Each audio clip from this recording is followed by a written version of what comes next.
Bienvenidos a todos ustedes que están acá presentes, bienvenidos a todos los hermanos que nos miran por videos, por las redes sociales. Soy el pastor Gabriel Galán y les decimos desde acá Shabbat Shalom. Y a ustedes también, familia del Eterno, que nos acompañan en presencia, le damos Shabbat Shalom a los que se quedaron en casa hoy por motivos de diferentes situaciones que se han excusado. También Shabbat Shalom a ustedes. Ustedes son nuestra familia, les amamos. Y mandamos un Shabbat Shalom extendido a toda nuestra familia de fe alrededor del mundo, alrededor de todos los Estados Unidos. Se les ama, se les ama, se les ama. Baruch Hashem, estamos hoy en Shabbat y ya listos para estudiar la porción de la semana que nos corresponde, es la porción número 15. Parece mentira, vamos rápido ya. Vamos bien rápido. Y es la porción 15, Bo. Boca significa ve, ir, vayan, entren. Se puede utilizar ese término en diferentes situaciones. Si usted, por ejemplo, cuando dicen en la canción que dice, ven Espíritu Santo, ven, Bo, Ruach, Elohim, ven Espíritu Santo. Pero también Bo significa vayan. O vaya la persona, que ve a una persona. Entonces, Bo tiene un trasfondo interesantísimo, ¿ok? Porque es donde se discuten las tres últimas de los juicios o de las plagas que se le dictan a Egipto, ¿ok? Y entonces vamos a ir adelante para discutirlo un poquito más ampliamente. De la Torah tenemos en Éxodo 10:1 al 13:16, eso es lo que se estudia, la porción completa. Éxodo 10:1 al 13:16, profetas, se mira Jeremías. Y también, Jeremías 46, 13 al 28. Pacto renovado, Nuevo Testamento, Juan 19, capítulo 19, versos 31 al 37. Y hay otras escrituras que se añaden. Hoy creo que vamos a hacer utilización de la Biblia en español porque creo que me faltó, no estoy seguro, me parece que me faltó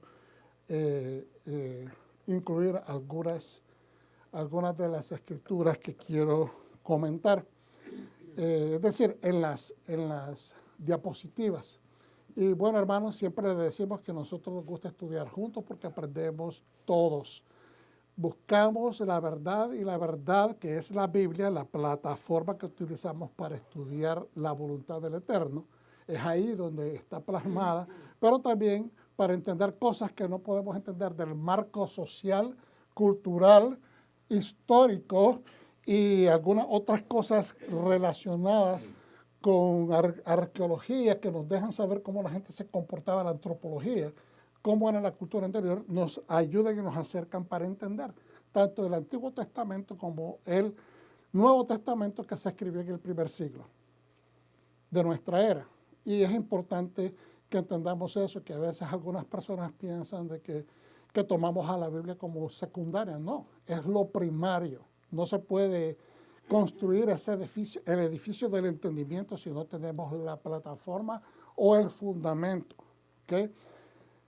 Y el fundamento es la Biblia. Si el contenido de nuestros servicios o estos videos te ayudan, te bendicen, por favor, danos un like, que es la manera como nos dices que las cosas te están bendiciendo. Y si Dios te guía, por favor, considera enviar una ofrenda porque de esa manera mantenemos la antorcha encendida. Estos son algunos de los libros o recursos que utilizamos. Siempre añadimos algo nuevo, pero en este momento los que están hacia su mano derecha son los que estamos utilizando para traer esta enseñanza. Bueno, ha llegado el momento de hacer un breve resumen. Y va de esta manera, la Parashá Bo nos incluye las últimas tres plagas. No voy a desarrollar nada porque queremos utilizar esa información para amplificarlo más adelante. Las intervenciones de Moshe ante el faraón, quien va a él, ¿verdad? Cada vez, cada situación. Pero el faraón se resiste. No quiere escuchar a Moshe, no quiere hacer concesiones con Moshe y continúa oponiéndose al Dios de la creación. Es bien interesante que Dios se manifiesta como el Dios de la creación en el libro de Éxodo por primera vez. Y usted dice, ¿cómo es eso? Que se demuestra como el Dios de la creación, porque Dios ha tenido interacción con los seres humanos desde el principio. Siempre se ha manifestado, siempre ha hablado a los hombres. Tenemos evidencias en Génesis, tenemos evidencia, ¿verdad?, a través de la experiencia de Abraham, de Isaac, de Jacob, que Dios interactuaba con ellos, hablaba con ellos, pero nunca lo vimos moviendo situaciones de creación, la naturaleza, por decirlo de esa manera, a un nivel extraordinario.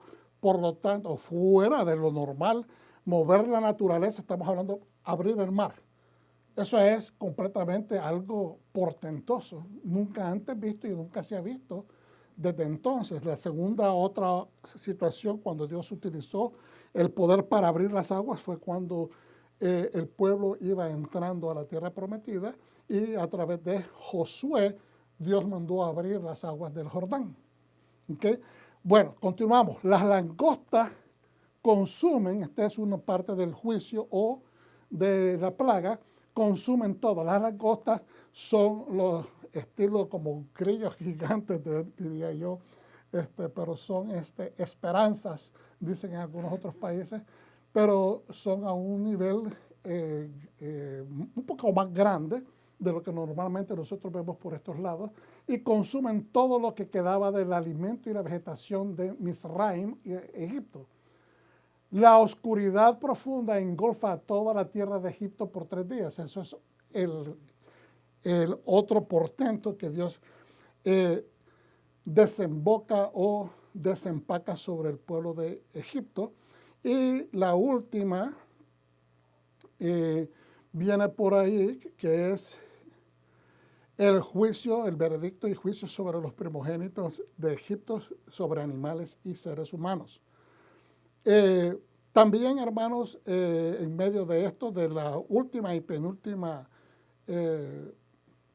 juicio, Dios hace la introducción de las leyes del Corbán Pesaj, la celebración del Cordero Pascual, y se da, ¿verdad?, cierto orden de quién y cómo se debe de comer esto y cómo se debe de celebrar, y Dios les dice de que de aquí en adelante se debe de observar esto como una de sus fiestas solemnes, su Mikrae Kodesh, ¿okay?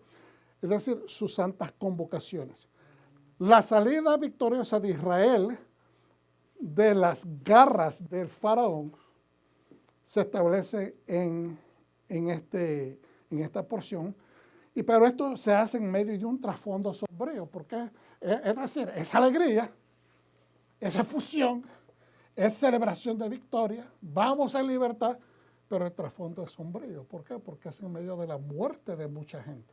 No solamente del pueblo de Egipto, de los primogénitos de Egipto. Hay muchos desobedientes que seguro, gente que tal vez no quería irse de Misraim, ¿okay? Porque a veces miramos el pueblo de Israel, pensamos que es completamente todo. No.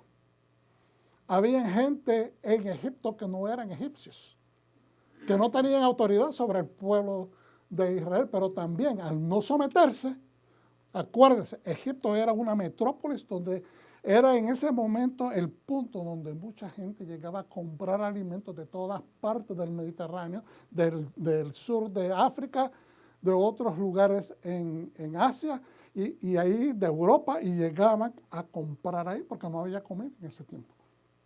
Ellos alimentaron, por decirlo así, los continentes en la antigüedad, todo lo que estaba aledaño al Mediterráneo llegaban a comprar. Entonces, había gente de todas partes, esa gente que no se sometió a este mandato, a ese conocimiento que Moshe les impartió, también sufrieron esas pérdidas, ¿okay? Porque era para todo, era general. Entonces, no obstante, la libertad es un gozo que se entiende era una medida por medida. Y tiene como un sabor agridulce. No sé si usted ha tenido situaciones así de victoria. Y usted se siente, wow, me siento alegre, pero al mismo tiempo triste. Pues eso es lo que le está pasando al pueblo. No obstante, la libertad es un gozo que se entiende que es una medida por medida.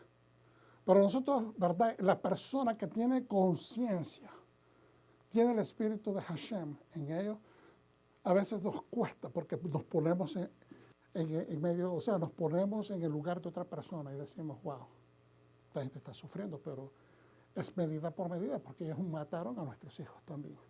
Y usted dice, no, pero fue el faraón. No. Acuérdense que visitamos esta parte en las escrituras, en las enseñanzas pasadas, recientes. ¿Okay? Que el faraón le dio órdenes cuando las nodrizas o las parteras, mejor dicho, no quisieron obedecer lo que el faraón les estaba mandando a matar a los propios hijos de los israelitas. Él le decretó al pueblo de Egipto que lo hicieran ellos. Entonces, mucha gente participó. Entonces, esto era una medida por medida. ¿Okay? Hashem haciendo parte, esto es lo importante que quiero, a Israel en el proceso judicial. ¿Ve? Porque todo el pueblo de Israel tomó parte activa en este proceso judicial. De una forma indirecta, porque el que hizo todo fue Hashem con el intercesor o el que intervenía ante el faraón, que era Moshe y su hermano. Entonces vamos hacia adelante. Esto es donde queremos llegar, hermano. Acuérdense, lo que es una escritura direccional es lo que queremos entender. Hoy, si podemos nosotros, a través de esta enseñanza, yo sé que usted sabe que Dios es el Dios creador de los cielos y la tierra. Yo sé que usted sabe que Dios es proveedor. Yo sé que usted sabe, ¿okay?, que Dios es verdadero. Yo sé que usted sabe que Dios es poderoso. La pregunta aquí es, y voy a hacer un poquito, no me malinterprete. ¿Lo ha experimentado de esa manera usted? ¿Lo ha experimentado de esa manera? Vuelvo y pregunto. No es para retarlo, es para meditarlo. ¿Lo ha experimentado usted a Dios de esa manera, que es el Dios todopoderoso? El Dios que escucha, el Dios que usted ora y provee de acuerdo a esa oración, punto por punto. Si usted no ha tenido esa experiencia, déjeme decirle que Dios es real. Dios es real, amén. Entonces, esto es lo que Dios quiere. Fíjense bien, el inicio, los primeros 3 versos de esta parasha dice lo siguiente, Éxodo 10, 1 al 3. Adonai dijo a Moshe, ve a Faraón porque le he endurecido el corazón. Ya lo tenía endurecido, ya se lo puso duro. ¿Cómo? Demostrándole que él es simplemente un hombre. Y que el que se cree de Dios realmente no tiene ni fuerza, ni capacidad, ni poder para parar a Dios. Entonces, eso lo tiene avergonzado en frente de su pueblo. Este es un líder. Y el líder tiene que demostrar, ese rey tiene que demostrar al rey que él puede. Y al no poderlo, se le encorroña las entrañas y el corazón a este hombre, que él está detestando cada interacción, cada vez que Moshe viene a su presencia, él quisiera matarlos, pero él sabe que no puede. ¿Okay? Porque no solamente están testificando los hijos de Dios de que él está siendo avergonzado, pero el pueblo de Dios ha empezado a decir, realmente hay el pueblo de Egipto está empezando a decir, realmente hay un Dios verdadero. Este Dios realmente se manifiesta. ¿Ve? El Dios de los israelitas es verdadero y tiene verdadero poder. Entonces, Adonai dijo a Moshe, ve a Faraón porque le he endurecido el corazón a él y a sus siervos para que puedan mostrar mis señales entre ellos. Primero, ¿cuál es el propósito? Que Dios quiere demostrar sus señales. Es decir, cuando dice demostrar sus señales, Dios no está padeciendo de pobre estima que quiera jactarse y enseñar su poder. Que no se trata de eso. No es un Dios jactancioso. Pero lo que quiere decir mostrar mis señales es demostrar que Él es Dios. Es demostrar que yo soy el verdadero Dios. ¿Cuál es el primer mandamiento de la ley de Dios? Yo soy Hashem. Eso es lo primero. Yo soy Hashem. Yo soy el Dios verdadero. ¿Okay? Entonces, para que puedas contarle, dice después, este es el verso 2, para que puedas contarle a tu hijo y a tu nieto lo que hice en Egipto. Tú solamente que sirva de testimonio para este pueblo que te tiene enjaulado, que te tiene esclavizado, pero para que tu descendencia conozca a través de cómo que tú les cuentes a tu descendencia, a tus hijos y a tus nietos, lo que Dios hizo, el precio que Dios pagó para extraer al pueblo de la cautividad. ¿Okay? Y acerca de mis señales que hice entre ellos. Las señales que hizo también por el pueblo de Israel como evidencia de que Él los extrajo de Egipto.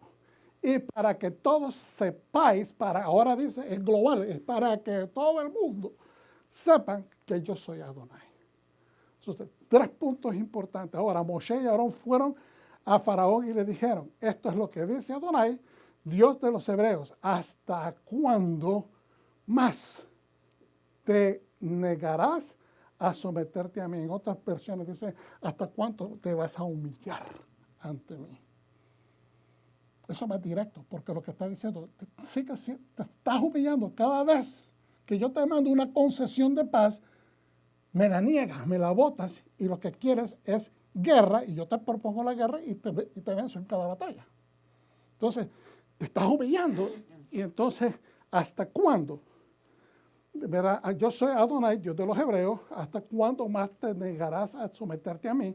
Deja ir a mi pueblo para que me adore. Esto es lo importante entonces que debemos de extraer de la enseñanza de hoy. Que sepamos quién es Dios. Que sepamos que Dios te va a defender ante tus enemigos. Que cada vez que tú eres puesto en él, tus enemigos son derrotados. 2, que debes de dar testimonio a tu familia, a tu descendencia, a tus amigos, a tu círculo de influencia inmediato de quién es Dios. Y 3, para que todo el mundo sepa, no solamente para mi familia, es importante que todos sepan quién es Dios. Y usted dirá, pastor, ¿de dónde usted saca que esa es la verdad? Bueno, hay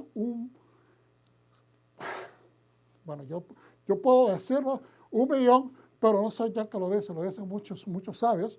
La conclusión es que entre 700,000 a 1 millón de personas de una comunidad mixta de gente se le añadió al pueblo de Israel. ¿Okay? En la salida, porque dijeron que este es el verdadero Dios. Yo me le pego a esta gente y me voy con ellos. ¿Ven?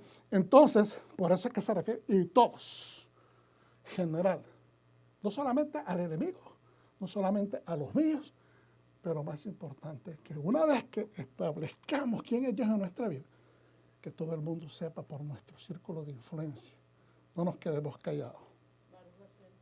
Entonces ahora, vamos a hacer la oración, hermanos. Si nos ponemos de pie, un segundito. Barajú et Adonai Hamevorah. Baruch atah Adonai Eloheinu melech haolam asher baharbanu mikol ha'amim ונתן לנו את תורתו. Amén. Bendigamos a Hashem y bendito es Él. Bendito es Adonai, nuestro Elohim, Rey del universo, que nos escogió entre las naciones y nos instruyó con su Torah.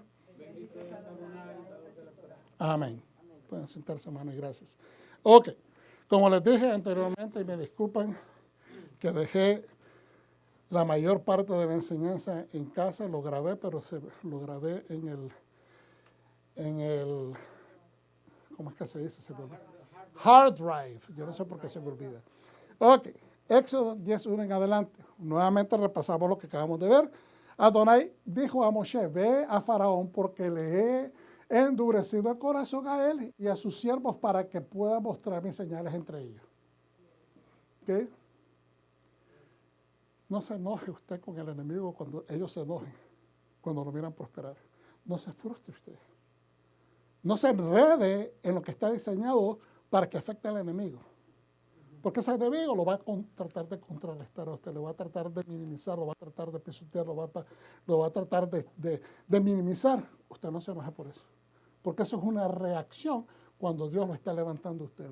Para que puedas contarle a tu hijo y a tu nieto lo que hice en Egipto acerca de mis señales que hice entre ellos y para que todos sepáis que yo soy Adonai. Dice los sabios de que esta gente más escuchaba odio cuando miraban al pueblo de Hashem pasar. O sea, eso es lo que comentan los sabios.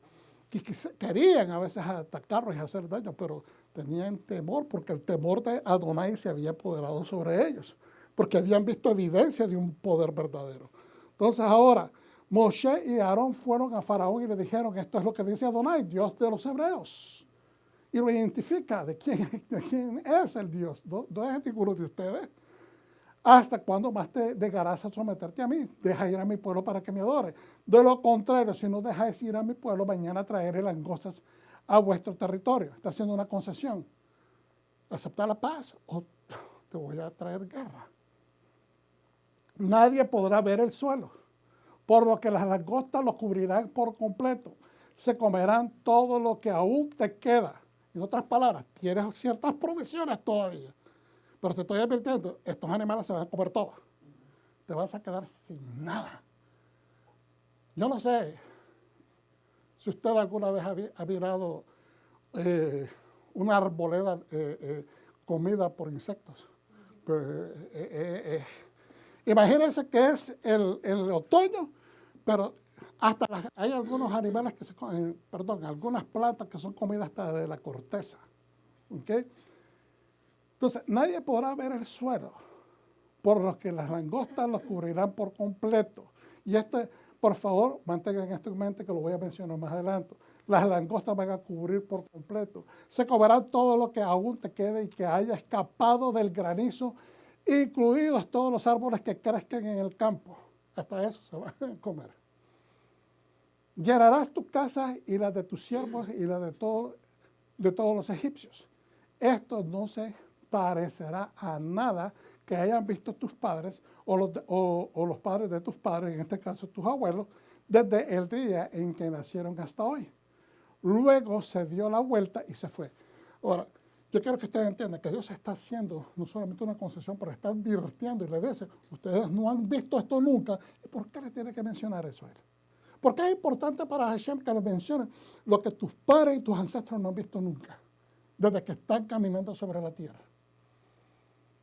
Porque le está dando una evidencia, le está anticipando de una evidencia. Va a suceder, y por el hecho de que nunca ha sucedido, vas a decir, eso es pura mentira. Por eso es que Dios da advertencia de lo que va a hacer exactamente, y le dice, nunca lo has visto, por lo tanto te puedes mover el corazón a decir, eso no va a pasar, eso nunca se ha visto, eso es imposible. Por eso es que lo da como un testimonio más. ¿Okay? Luego se dio la vuelta, esto es Moshe, y se fue. Los siervos de Faraón le dijeron, ¿hasta cuándo este hombre seguirá siendo una trampa para nosotros? Esto va a ser de tropiezo para nosotros. Que el pueblo vaya y adore a Adonai, su Dios. ¿Aún no comprendes que Egipto está siendo destruido? Los consejeros se dieron cuenta ya de que esto es una situación difícil y adversa, de que está siendo desmantelado prácticamente todo el sistema de una nación. No sé si ustedes han comparado esto. ¿Qué fue lo que hizo Hashem a través de Joseph? Dios dio un mensaje antes que sucediera los 7 años de hambruna. Y dijo, van a haber 7 años de abundancia para que se preparen. ¿Y a quién mandó? ¿A quién nombraron? A Joseph. Joseph, ¿qué es lo que hizo? Edificó.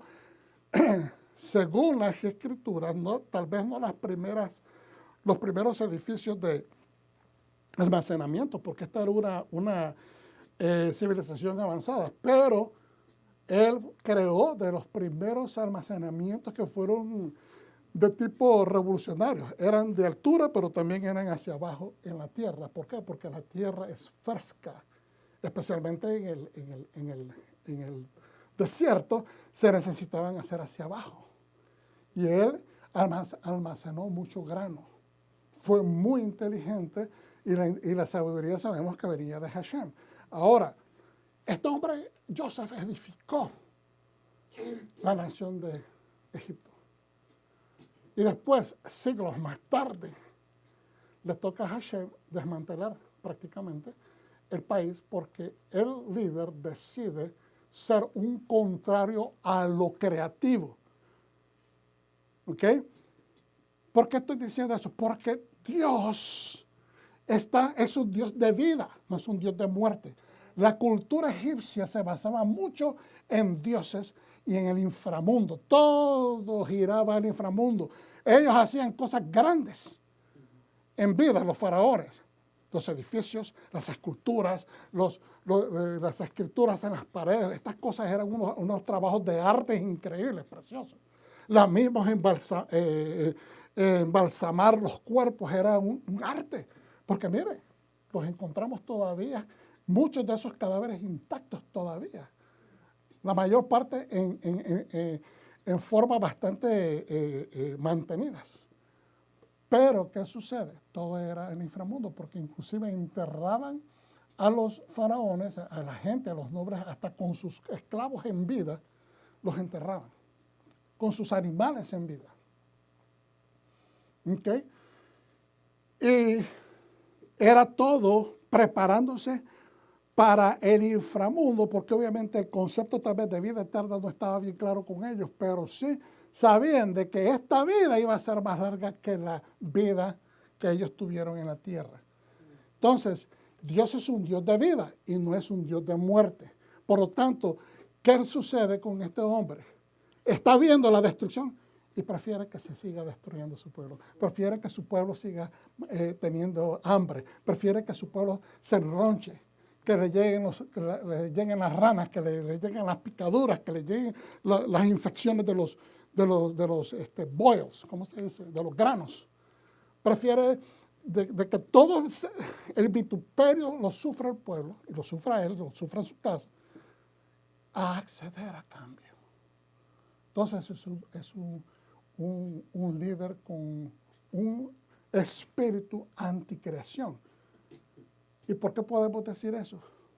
Porque una de las razones fundamentales por que Dios le declara la guerra al faraón es por su decisión, por su actividad de genocidio en contra de los hijos de los israelitas. Y eso es anticreación. Hoy tenemos la lucha hoy en día contra el aborto, porque hay diferentes formas de pensamiento.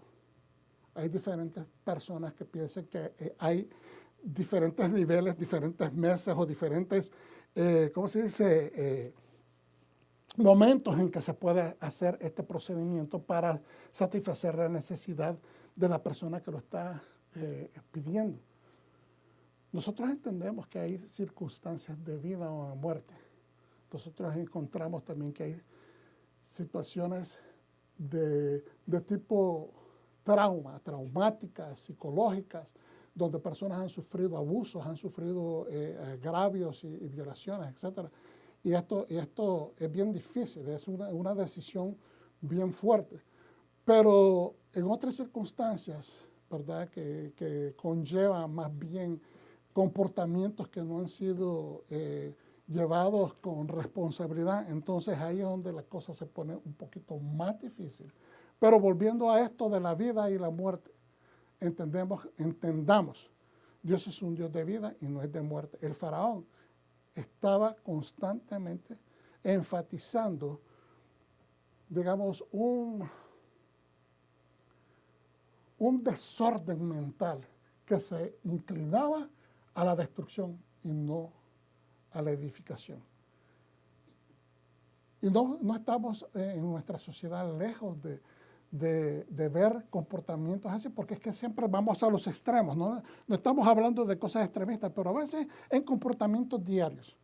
Podemos ver, ¿verdad?, en decisiones, en confrontamientos en casa, opiniones diferentes entre miembros familiares, entre situaciones en el trabajo, proyectos, etcétera, que a veces se convierten nocivos en vez de ser productivos. por simplemente opiniones. Y aquí esto le estaba pasando a este señor. ¿No comprendes que Egipto está siendo destruido? ¿No comprendes que está encima de ti la destrucción, pero sigues trabajando para que se te desarrolle?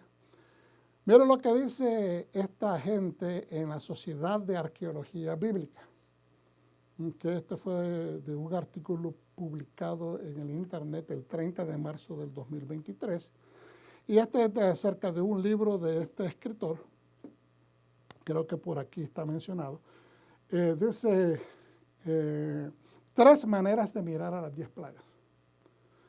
Diario de Historia Bíblica, Éxodo de la Biblia y las plagas egipcias. ¿Podemos encontrarle sentido a las plagas bíblicas?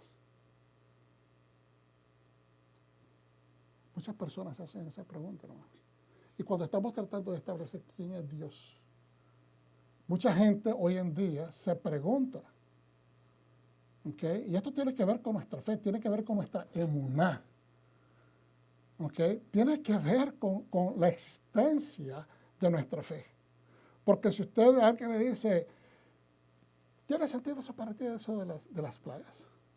Porque ¿por qué si Dios es todopoderoso? ¿Por qué tuvo que utilizar todo este sistema, todo esto para poder sacar al faraón? ¿No lo podía simplemente hacer así? ¿Estamos entendiendo? Pero eso es bien fácil resolverlo. Dios, ¿a quién le dio la tierra? Se la entregó a los seres humanos. Y como Dios respeta su propia Torah, al entregarle la autoridad al ser humano en la tierra, a su creación máxima, la más intelectual, la más ávida, entonces él ahora respeta su Torah y él no se entromete a menos que haya una necesidad, haya una invitación. ¿Por qué es que Dios se mete ahora a pelear la pelea del pueblo de Israel? Porque hubo un pueblo que empezó a invocar a Adonai pidiendo ayuda porque estaban siendo masacrados, estaban siendo exterminados, sus hijos estaban siendo muertos, tirados al río Nilo, quién sabe, muchos de ellos devorados por cocodrilos, otros ahogados, etc. Y en ese tratar de defender a sus propios hijos, imagínense cuántos padres, cuántas madres murieron debajo de los latigazos o debajo de las espadas y las lanzas de los opresores, para que no pudieran salvar a sus hijos. Entonces ahora Dios dice, y yo escuché, ¿verdad? El clamor de mi pueblo. Y me acordé de mi pacto que hice con Abraham, que hice con los patriarcas, con sus ancestros. Entonces, por eso es que Dios tiene que intervenir, porque hay una voz de un pueblo entero que pide que Él intervenga. Entonces, lo invitan y entonces Él puede entrar, pero Dios no viene a interceder. La gente pregunta, ¿por qué hay tanta maldad en el mundo? Bueno, porque el hombre la hace. Es el hombre que la hace, no es Dios. Tan pronto nosotros intercedemos en oración, Dios empieza a hacer cosas, empieza a cambiar el panorama de una situación social en cualquier lugar del mundo. Pero tienen que haber intercesores, tienen que haber personas que lo invoquen a Él. Es importante entender esto. ¿Okay? Entonces dice este señor, esto es un resumen, una cápsula. El libro del Éxodo de la Biblia describe 10 plagas egipcias que traen sufrimiento a la tierra del faraón. ¿Son plausibles estas plagas bíblicas en algún nivel? ¿Podemos aplaudirlas? Porque, óigame, hoy en día todo el mundo se queja de que vienen unos, provocan la guerra y después cuando este otro país viene y ataca, contraataca para defender su soberanía, entonces ahora quiere el mundo que sea de acuerdo a como estos atacaron, que así les tienen que atacar ellos. Es decir, no hay entendimiento de que una guerra es una guerra. No le puedes poner ni cronómetros ni imitaciones. Cuando alguien provoca una guerra y guerra le dan, pues esa es la consecuencia de su decisión. Entonces ahora, dice de que las plagas egipcias traen sufrimiento y la pregunta es, ¿son plausibles? ¿Son adecuadas? ¿Son aplaudibles de que estas plagas sean traídas haciendo sufrir a la tierra del faraón?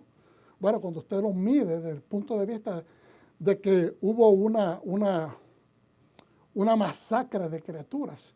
Si usted tiene 2 millones de personas, digamos, que hayan matado unos 500,000 niños. Eso es bastante. Eso es un pueblo entero. ¿Okay? 3 maneras de mirar las 10 plagas. Este señor se llama Sioni Zavit. Es una persona muy educada.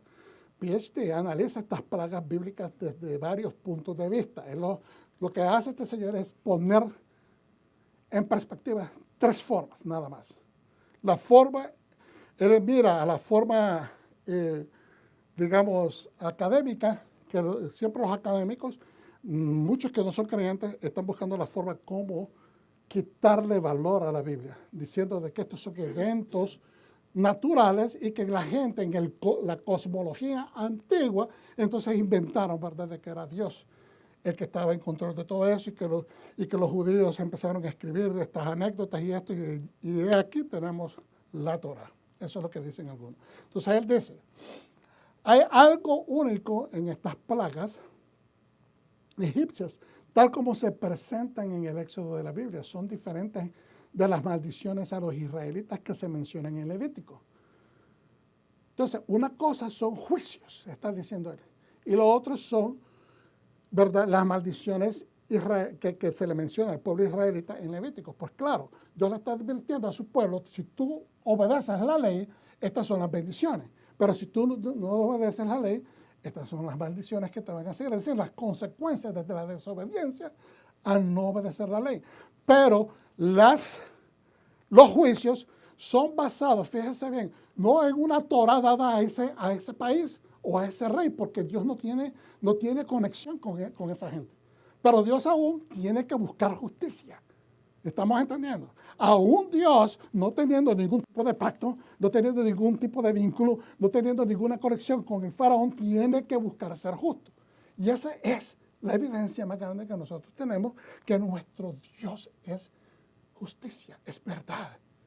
No solamente Él es verdad, y que es justo, pero que Él es ecuánime, que Él no toma ningún tipo de lado, porque simplemente prefiere. Que es, ¿cómo se dice? Que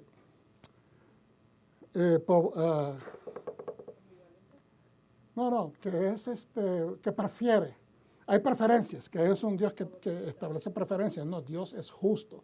Entonces dice, hay algo único en estas plagas egipcias, tal como se presentan en el Éxodo de la Biblia. Son diferentes de las maldiciones de los israelitas que se mencionan en Levítico. Algunos han relacionado las plagas egipcias con fenómenos naturales, ¿okay?, que fueron posibles en el antiguo Egipto. Las lluvias torrenciales de Etiopía podrían haber enviado arcilla roja, en este caso sería la sangre, al Nilo, lo que podrían haber provocado una migración de ranas y también provocado además piojos y moscas, que provocaron la muerte de ganado y forúnculos humanos, es decir, los granos humanos. Una segunda serie de desastres meteorológicos, tormentas de granizo. Entonces, y en algunas ocasiones también he escuchado de que hubo una erupción de un volcán cercano y entonces en alguna parte del Mediterráneo, y entonces esto provocó de que se oscureciera y que llegaron cenizas, etcétera, y por eso hubo una oscuridad. La séptima de las plagas bíblicas, las langostas, pudo haber sido seguida por una tormenta de polvo en Libia. Eso es cierto.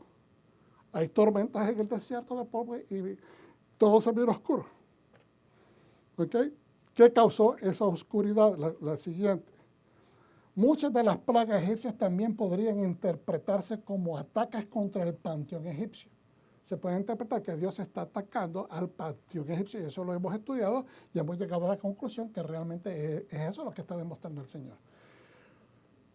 Este señor Sebit señala y dice, muchas de las plagas egipcias mencionadas en el Éxodo de la Biblia tienen alguna correlación con un dios o dios egipcio. Es cierto, están conectadas. Todas estas áreas de la vida del pueblo egipcio que están siendo afectadas tienen una conexión directa a una diosa, a un dios de ellos. Por eso es que entendemos que no solamente es la guerra contra el faraón y contra el pueblo egipcio, pero a sus deidades. Porque Dios está estableciéndose, yo soy el verdadero Dios. Y para eso tiene que derrotar a esas deidades.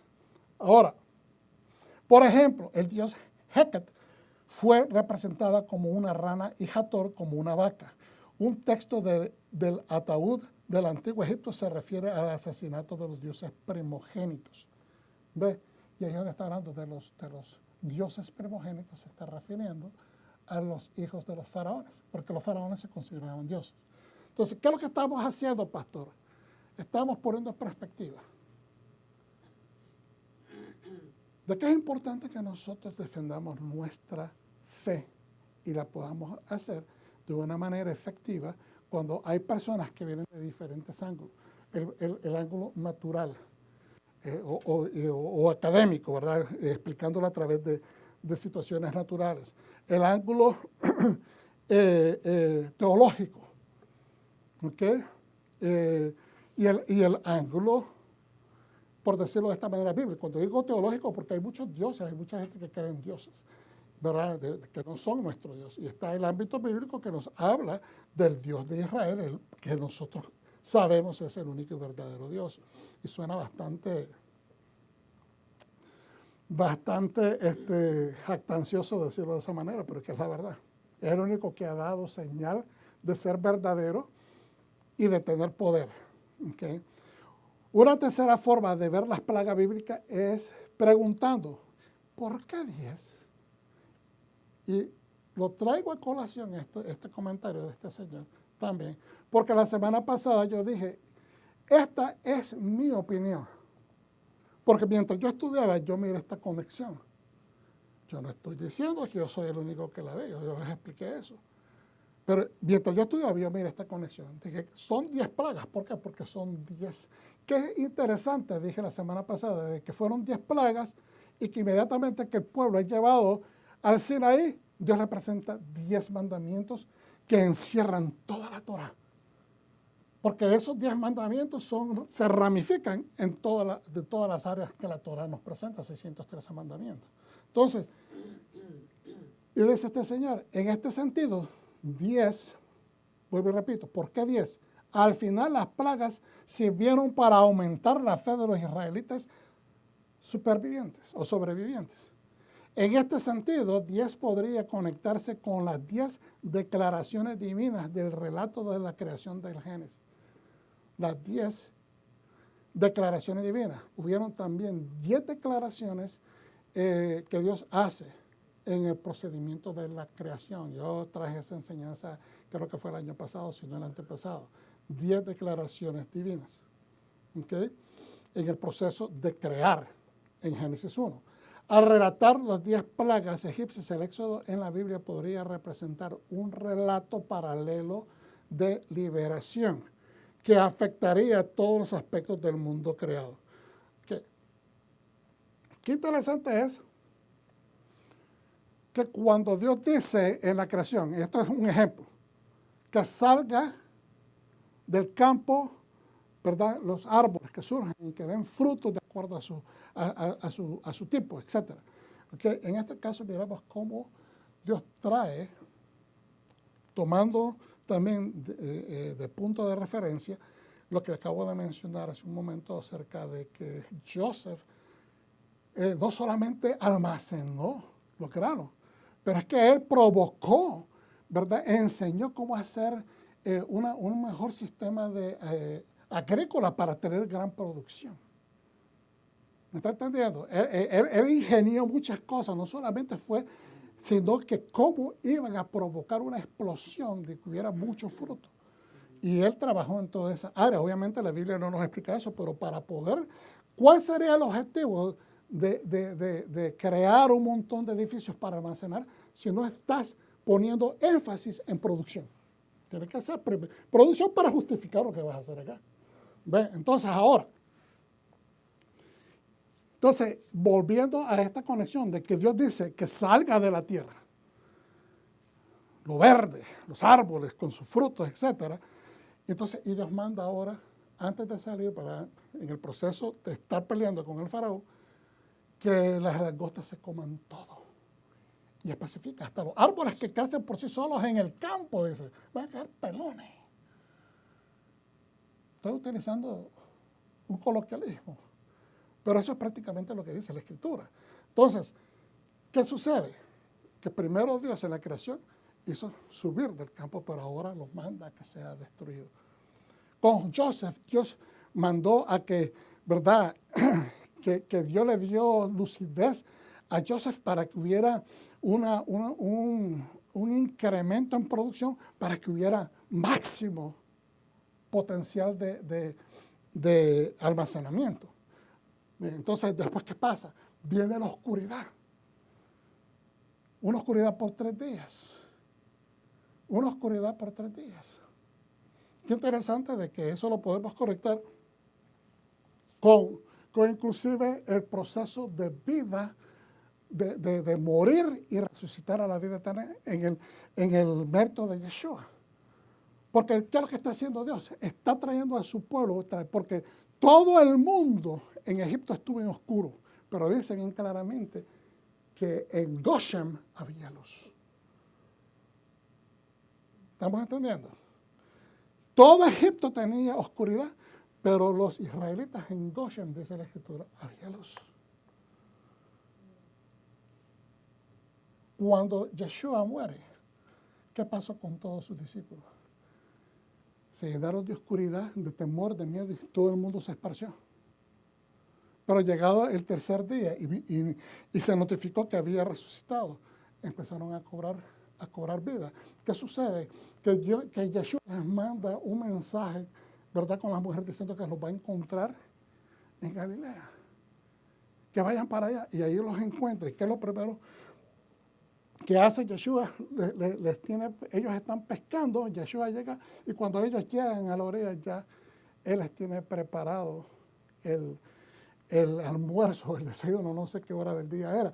Pero el punto es de que cobraron vida nuevamente, saber de que el Maestro estaba en medio de ellos, que lo que Él predicó, lo que Él dijo, lo que Él anticipó, lo que Él profetizó, todo se está cumpliendo. Pues igualmente lo miramos de esta manera, Dios está haciendo un proceso, sí, le está dejando saber al enemigo, tú estás en oscuridad, tú eres un ámbito de oscuridad, de inframundo, de muerte.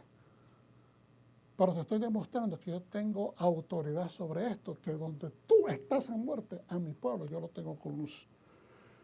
Y esa es la esperanza, por decirlo así. Si lo podemos contextualizar con lo que es esperanza, lo que es vida, lo que es cambio. Pues en esa preparación, inmediatamente lo que se suscita es la muerte de los primogénitos.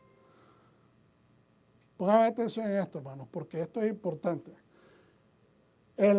La muerte de los primogénitos es, de todititas las plagas, la mejor prueba de que Dios con su dedo, por decirlo de esa manera, selecciona. ¿Cómo es posible? De que si es una enfermedad, si es una epidemia, si es un contagio de algo, ¿cómo va a ser posible que solamente los primogénitos mueran? Es imposible. Porque ninguna enfermedad, ningún virus, ¿verdad?, ninguna bacteria va a llegar. Buenas tardes. Aquí tienen primogénitos. Obviamente que no. Entonces es la manera más contundente de probar de que Dios es el autor de todas estas plagas. No necesariamente accidentes, digamos, de la naturaleza o situaciones de la naturaleza que se dieron, sino que Dios es el que con su poder está asignando qué es lo que va a suceder. Entonces, ya vamos a terminar. Al relatar las 10 plagas egipcias, el éxodo de la Biblia podría representarse en un relato paralelo a la liberación que afectará todos los aspectos del mundo creado. Por eso lo podemos comparar, que en el momento que la piedra de Yeshua es removida, ¿okay?, hay muchas fuentes que dicen de que cuando tembló la tierra o se movió la piedra, los cuidadores que estaban allí, estas son fuentes extrabíblicas, obviamente, que esta gente se asustó, los soldados se asustaron y luego fueron entrevistados y fueron convencidos que dijeran que no había sucedido, fueron pagados, o sea, se les dio un soborno para que callaran y obviamente esto les podía costar la vida porque si se les escapó un muerto, o sea, que se le escape uno en vida, un preso es una cosa. ¿Okay? A los romanos, si a alguien se le escapaba, les costaba la vida. A los soldados. Pues imagínense si se les escapaba un muerto. era un hazmerreír, era una vergüenza para un sistema como Roma. Ahora,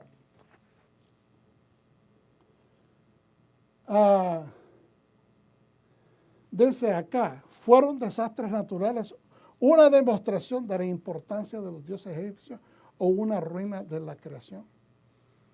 Yo pienso que es al contrario. No es que los dioses de Egipto tuvieran gran relevancia, obviamente para ellos sí, pero hablando de Dios, su creación, aunque del punto de vista de ellos es algo que los está devastando a ellos, pero es porque están recibiendo la medida por medida. Es decir, lo que el faraón como líder está provocando, lo está recibiendo, porque no solamente lo está provocando, sino que continuamente no quiere cambiar de parecer. Y está trayendo sufrimientos al pueblo. Yo no sé qué pasó acá. ¿Qué? Entonces, a pesar de 9 plagas que devastan a Egipto, el faraón continúa esclavizando a la nación judía. En Parashot Bo, Moisés aparece ante el faraón por última vez y este le advierte, sabes que si te vuelvo a ver la cara, estoy parafraseando, en otras palabras lo amedrentó que lo iba a matar. Y Moshe le dice, pues sí, cierto, tienes razón, ya no te voy a volver a ver la cara. ¿Ve? Moisés dijo, así dice el Señor, hacia el medianoche saldré entre los egipcios. Y esto es algo que es interesante. ¿Por qué Dios utiliza a Moshe y dice, hacia la medianoche saldré entre los egipcios? ¿Por qué? A mí me pareció bien interesante eso. Cuando el comentario, especialmente el comentario de Rashi, hace observación de este comentario de Rashi sobre Éxodo. Rashi explica por qué Moisés usó el término Kahatzot ha-laila.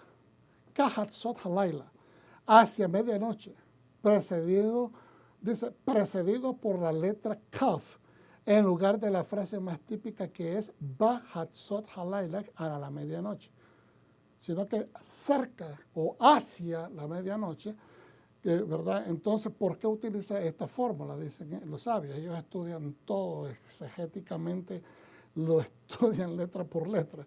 Nuestros rabinos lo interpretan alrededor de la medianoche. Eso es una manera de decir un acercamiento, un aproximado. Pero ¿por qué tuvo que ser tan específico de esa manera?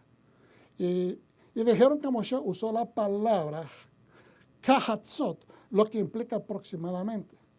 ¿Okay? Y lo dijo de esa manera porque, bueno, obviamente, no todo el mundo tenía capacidad de tener un reloj como lo tenemos hoy en nuestras manos. Habían muchos dispositivos que se utilizaban en la antigüedad para ver, y esto es en el tiempo de la noche.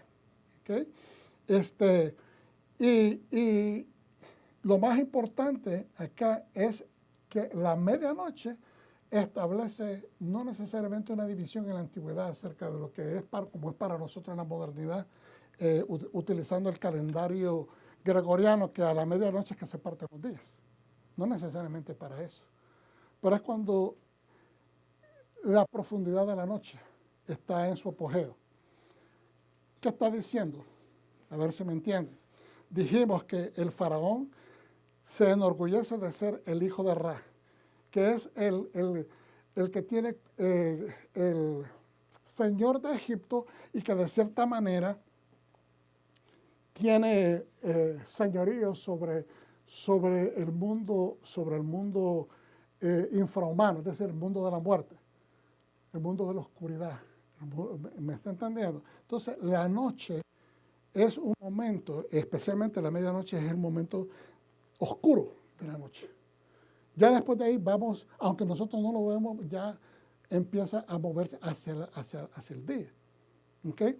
Pero entonces, Dios está diciendo, yo soy realmente el que tiene el poder sobre la luz y la oscuridad. Yo soy el que tiene el poder sobre la oscuridad. Yo soy el que tiene el dominio, la gloria, el poder por siempre. Entonces, nuestros rabinos interpretan eso, que dice aproximadamente es simplemente dando un aproximado.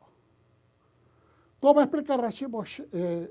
Dice, Moisés elige sus palabras con cuidado, incluso llega a alterar el tiempo que Dios especificó de a medianoche, al decir cerca de medianoche, teniendo en cuenta que cualquier imprecisión en el cálculo del tiempo de los astrólogos probablemente sería utilizado como pretexto para difamar a Moshe o lo que se dice de parte de Dios. Hay gente que busca 5 patas al gato en cualquier situación, cualquier discrepancia pequeña que miren. Oh, mira que esto es un gran error.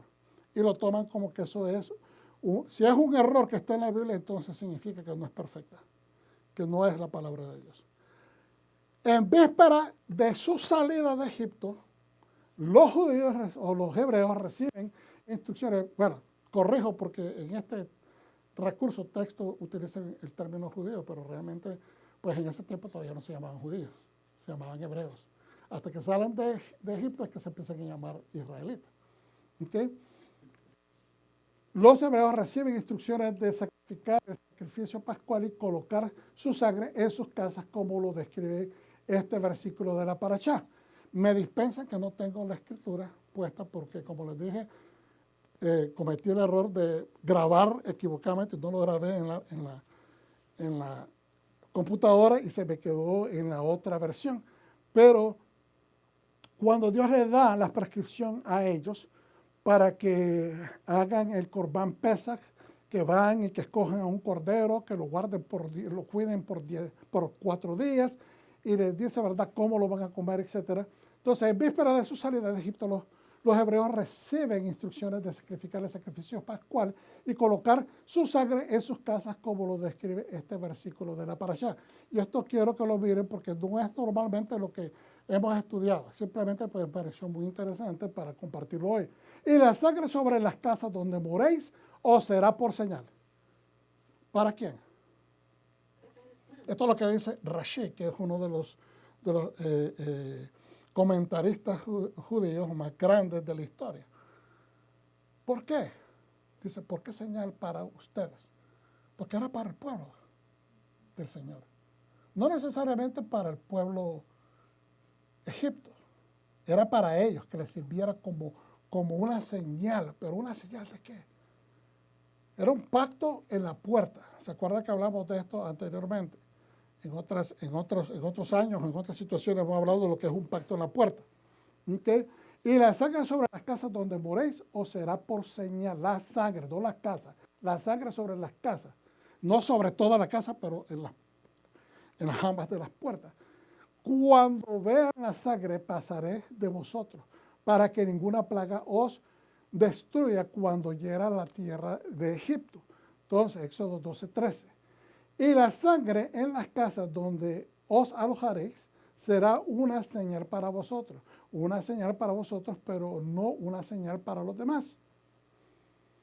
De aquí se derivan, dicen algunos sabios, incluyendo Rashi, que le ponen la sangre solo por dentro. Es decir, de que no fue por fuera, dice, o sea, la opinión, que no fue por fuera, ¿me entiendes? Que fue puesta en la parte de afuera cuando miramos las litografías que están esparciendo, que están pintando en algunas ocasiones los dinteles de las puertas, sino que fue por el lado de adentro.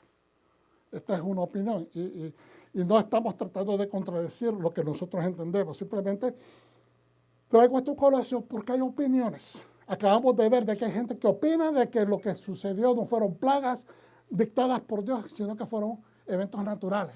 Hay otras personas que piensan que era una guerra directamente con los dioses de Egipto porque por las consecuencias de las barbaridades que hicieron ellos. Es decir, lo que uno hace tiene consecuencias inmediatas en el medio ambiente que nosotros vivimos.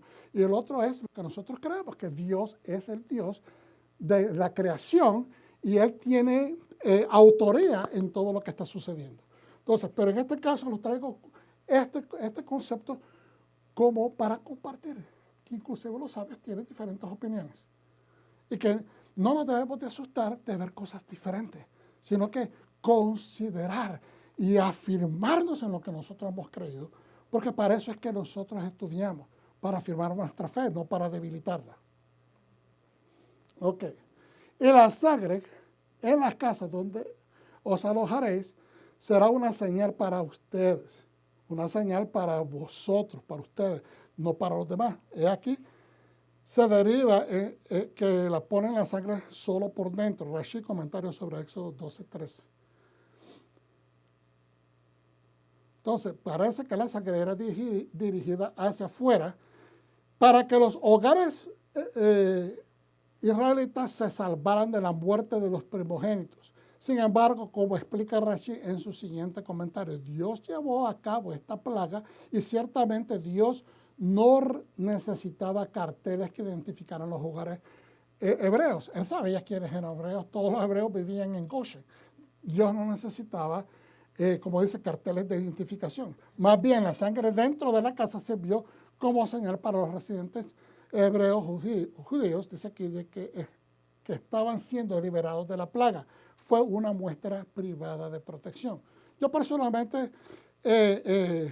puedo aceptar la opinión de Rashi, pero me enfoco más en lo que dice la Escritura, que fue por fuera.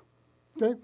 Las opiniones, aunque la Escritura no te da especificación si es adentro o si es afuera, pero es lo que tradicionalmente se ha entendido, por tanto, por miles de años, que fue por fuera.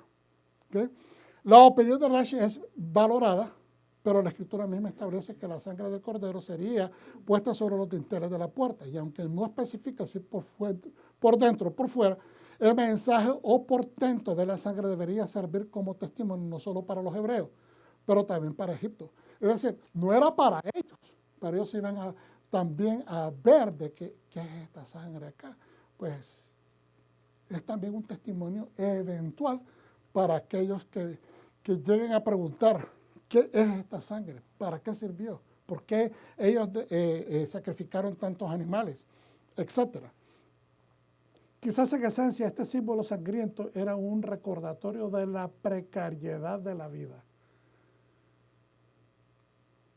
La situación en Egipto estaba mal. Hermano, hoy en día nuestra vida en el mundo es precaria. ¿Lo aceptamos o no? No tomemos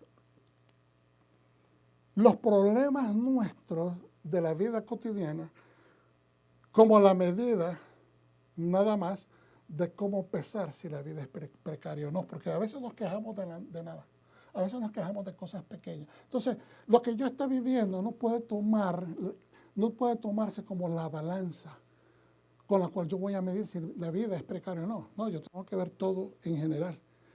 Guerras, muertes, enfermedades, pestilencias, injusticia, la inmoralidad, la incapacidad de la gente de tocarse el corazón y sentir empatía y sentir un poquito de ponerse en los pies ajenos para medir el dolor, el sufrimiento ajeno. Ya la gente no expresa nada de estas cosas casi. Y a veces la gente expresando, mire, lo que está sucediendo,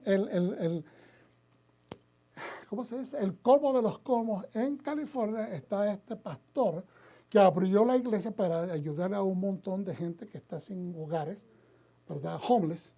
Dice, vamos a abrir la iglesia 24 horas, vamos a darles comida, le vamos a predicar la palabra, pero vamos a abrirla para que vengan los homeless, porque están deambulantes en la calle, hay frío, etcétera, y entonces hay gente que se estaba muriendo, entonces abrió, y entonces el condado, o el mayor de la ciudad, ¿cómo se dice?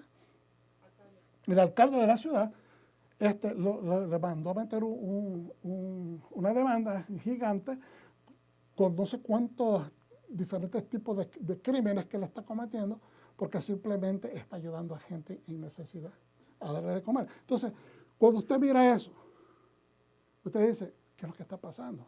Si ni siquiera ahora la iglesia puede hacer el trabajo que ha hecho por 2 milenios, que es ayudar al necesitado, levantar. Hay un potencial, tal vez no toda esa gente va a convertirse y va a dejar de andar deambulando por las calles, pero si de 100, si de 300 se convierten en 25, 20, 30 personas, un 10%, algo sirvió de que se le diera ese servicio a la comunidad. Es decir, quitaste a 30 personas y se volvieron personas productivas. Eso es bien hecho, no solamente para la iglesia, pero también para la ciudad. Porque ya no vamos a tener gente deambulando, potencialmente convertirse en criminales o continuar una vida delictiva. Entonces yo no entiendo eso. Porque han perdido la capacidad, inclusive líderes, de poder medir estas cosas con un ojo positivo. Bien, entonces,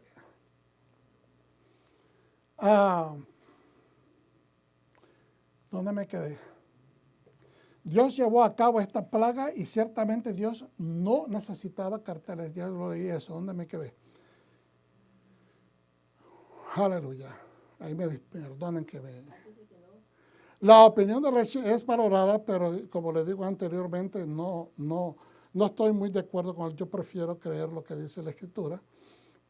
Quizás en esencia este símbolo sangriento era un recordatorio de la precariedad de la vida. Ahí donde yo me quedé. En poco tiempo Egipto, la nación más poderosa del mundo, quedó devastada por la obstinación de su líder al negar a emancipar a los hebreos. En cada hogar egipcio el primogénito moría. Hay peleas que no debemos de pelear. Tenemos que con madurez, hoy casualmente hablaba con mi esposa de que a veces uno discute con la esposa o con el esposo por tonterías. Yo aconsejo esto de todo mi corazón. Yo aconsejo esto con toda certeza.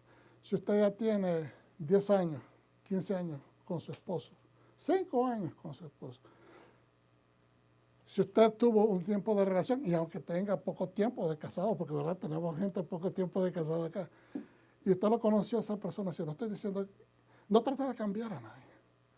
Porque hay modismos, formas de ser, formas de actuar, pero si usted es decir, ha vivido con esta situación por tantos años, no trata de cambiar de empujones a la persona, porque lo que provoca es choque. Uno debe de orar y pedir al Eterno que cambie a la persona. Pero que no sea por, cámbialo, Señor, es que a mí me molesta, es que esto me enoja. No, que no sea porque me va a beneficiar a mí. No, que sea la voluntad de Dios, que las cosas caigan en los carriles del Señor, porque es fácil. Querer, Señor, cambia a fulanito, cambia a Perencejo, cambia. Y uno. ¿Tengo que cambiar yo? ¿Qué parte tengo que cambiar yo? Porque estoy seguro que mi esposa quiere que yo cambie muchas cosas. Pero tenemos que orar con amor, con paciencia. Es decir, no peleemos peleas que lo que nos llevan es a conflicto. Vamos a trabajar de una mejor manera, ser pacientes, tolerantes. Estoy por terminar. La opinión de Rechi es verdad, ya había dicho eso, no sé por qué vuelvo a lo mismo. Ok. Mira, hermano, en Jeremías dice lo siguiente, 46. Estas palabras Adonai habló al profeta Jeremías, acerca de cómo Nabucodonosor, rey de Babilonia, vendría y atacaría a la tierra de Egipto. ¿Se acuerdan cuando yo le dije de que se recordaran de esa palabra que decía en la Escritura, de que las gotas iban a venir, iban a cubrir toda la tierra? Pues así dicen los libros de historia, que cuando Nabucodonosor vino a rodear a Judá, Babilonia vino a rodear a Judá, ellos la sitiaron por 15 a 18 meses, es lo que dicen la mayor parte de los historiadores. ¿Saben lo que es? Es decir, los ahogó al punto que se terminó la comida, se terminó todos los víveres y la gente se estaba comiendo a sus propios hijos. Eso fue un pasaje bien doloroso en la historia israelita. Entonces, pero cuando vino este hombre, vino con un ejército tan grande de que parecía que estaba cubriendo. Entonces, algunos de los estudiosos, algunos de los sabios dicen de que eso era proféticamente, se puede comparar cuando vino Nabucodonosor con todo ese ejército y cubrió la tierra para sitiar a Judá. Entonces, dice, proclamada en Egipto, anunciada en Migdol. Proclamada en Egipto. ¿Por qué? Porque yo les mencioné esto la semana pasada. Judá hizo pacto con Asiria, que después eventualmente, pues Babilonia, todo eso se toma como, es Mesopotamia en la misma área. Y también hizo pacto por debajera con Egipto. Estaba jugando al doble matrimonio. ¿Entiende? Usted no puede estar quiero un rey, o sea, si eres un rey, un líder que está subordinado a otro rey más alto, no te puedes poner a seleccionar por debajo a otro rey y jugando los dos, porque uno de ellos, el primero que se dé cuenta, le va a cortar la cabeza a esa persona. Y eso es lo que estaban haciendo. Proclamar en Egipto y anunciar en Migdol, dice el profeta, diciéndole. Los profetas eran voces que se levantaban para corrección del pueblo y para corrección del liderazgo. Por eso cada vez que usted mira a los profetas hablando, siempre están cerca de los reyes. Porque es para traer corrección al pueblo. Y la manera que corrige al pueblo es yendo al líder, que tal vez está haciendo mal, para corregir al líder o corregir al pueblo. ¿Okay? Entonces, me dice, anunciar en Nof y Tachmapajes, no sé, tengo que ver en Nof y Tachpajes, de tomar posición, prepárense a todo su alrededor, la espada está destruyendo, porque ha sido derribado su fuerte. En otras palabras, tomen posición, agárrense, prepárense, a todo su alrededor la espada está destruyendo, porque vienen esta gente desbaratando todo lo que encuentran, porque ha sido derribado tu fuerte, ya tu fortaleza que era Egipto ya ha sido derribada. ¿Okay? Estabas teniendo a Egipto como tu ayudante. Y fíjese que Dios dijo, nunca vuelvas más a esa tierra. Que los líderes no hicieran asociaciones. Eso significa incluyendo, no hagas asociaciones con Egipto. Egipto fue una nación que te estuvo 430 años como esclavo. O sea, no los 430, pero la mitad de ese tiempo como esclavo. Entonces, hizo tropezar a muchos. Sí, se cayeron uno encima del otro. Entonces dijeron, levantémonos, volvamos a nuestra propia gente. De regreso a la tierra donde nacimos, lejos de la espada que destruye. Allí clamaron, el faraón rey de Egipto hace ruido, pero deja pasar el momento adecuado para actuar. O sea, también es un líder ambivalente. Vivo yo, dice el rey, cuyo nombre es Adonai Sebaot. Cuando él venga, será tan poderoso como Tabor entre las montañas, porque Carmel junto al mar, como Carmel junto al mar. Entonces, hija que vive en Egipto, prepara lo necesario para el exilio, porque Nof se convertirá en ruina arrasada sin habitantes. Egipto es una becerra hermosa, pero un tábano del norte ha venido a atacar. En otras palabras, ustedes tenían como fortaleza, como segunda opción a este pueblo, pero yo soy el rey, yo soy Adonai Sebaot, el Señor de los ejércitos. Es en mí que deben de confiar. Muchas veces confiamos en la riqueza, en las conexiones, en las influencias, en lo que tenemos a mano, porque nos sentimos, pero es Dios quien nos garantiza esa victoria. Terminamos con Lucas.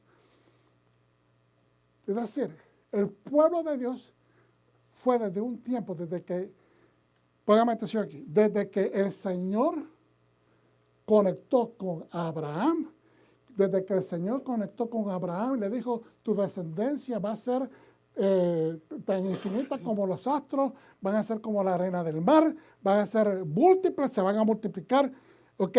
Se está consagrando ese pueblo al Señor. Cuando el Señor dice, yo escuché el grito de Israel, ¿okay? Y me acordé del pacto de Abraham, está diciendo, yo vine a salvar al pueblo porque yo tengo un pacto con los patriarcas. Entonces, ha sido consagrado. Por eso es que Dios nunca puede abandonar a Israel. Lucas 2:22 habla acá, cuando llegó el momento de su purificación. Dios lo que quiere es que nos purifiquemos para el servicio.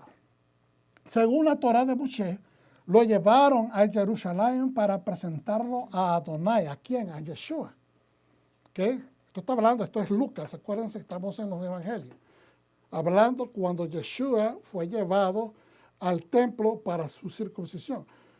Como está escrito en la Torá de Adonai, todo primogénito varón debe ser consagrado a Adonai. Entonces, todos los muchachos primogénitos, vuelvo y digo, todos los hijos israelitas, incluyendo primogénitos, quién sabe, de ese porcentaje de miles de niños que mataron, varones, ¿cuántos de ellos, qué gran porcentaje habrá sido de primogénitos?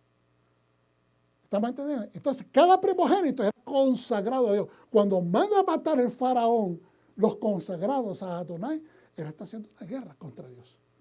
Entonces, Dios manda al pueblo que se reproduzcan, que se multipliquen, y este varón manda como un anticreación a matar la creación de Dios, a matar lo que Dios. Entonces, por eso es que decimos que el faraón se convierte en una especie de espíritu anticreación, antivoluntad de Dios, anti-Mashiach, anticristo. Entonces dice, y también ofrecer en sacrificio un par de palomas o 2 palominos como lo exige la Torah de Adonai. Entonces, voy a parar acá. Pero todas estas cosas es que Yeshua, como Mashiach, tenía que ser, sus padres fueron instruidos a que todo se tenía que hacer conforme a la Torah. ¿Por qué? Porque ese es Mashiach. En él mucha gente iba a ser salvo, en él muchas personas iban a conocer del Eterno, en él ellos iban a conocer la redención, la esperanza de Israel, que vendría siendo prácticamente no como la esperaban, como la habían interpretado en el primer siglo los sabios de ese tiempo, creyendo de que ya venía de una sola vez a liberar al pueblo. Pero Dios venía a liberar de una religión que estaba se había contaminado, y no solamente eso, en el templo los sacerdotes que estaban teniendo la autoridad no eran del gremio de Leví. Entonces vamos a poner esto en contexto y finalizo con esto, es decir, la consagración al Eterno empieza así con los primeros varones, hijos de una familia. Pero nosotros como pueblo, todo, en Mashiach, vuélvame a ver aquí, hermano, en Mashiach, ¿quién era Mashiach? Es el unigénito del Eterno. ¿Quién es Israel? El pueblo de Israel. Es el pueblo primogénito de Dios en la tierra. Es el primero consagrado a Hashem. Por lo tanto, al Mashiach, hijo de Dios, nos anexa a ser parte, injerta, del pueblo primero de Hashem. Entonces nosotros tenemos que entender que nuestro destino es consagrarnos al Eterno. Que todo lo que nosotros hagamos sea con ese nivel de consagración, de amor, de entrega. Y aún cuando peleemos contra faraones del día presente, tengamos entendido esto, que la batalla es del Señor y que la venganza es de Hashem. Usted, paz, habita en Shalom. ¿Cuántos lo reciben? Amén. Padre Santo, te damos gracias por esta enseñanza, Señor. Te damos gloria, honra y adoración. Tú eres nuestro Padre. Tú eres el que nos dicta, Señor, en cada día nuestro espíritu. ¿Cómo tenemos que comportarnos? Tu Torah nos enseña exactamente qué hacer, cuándo hacer, cómo hacer. Dios mío, que quede bien claro cada vez que leamos la Escritura, que podamos extraer la verdad en justicia y aplicarla a nuestro vivir.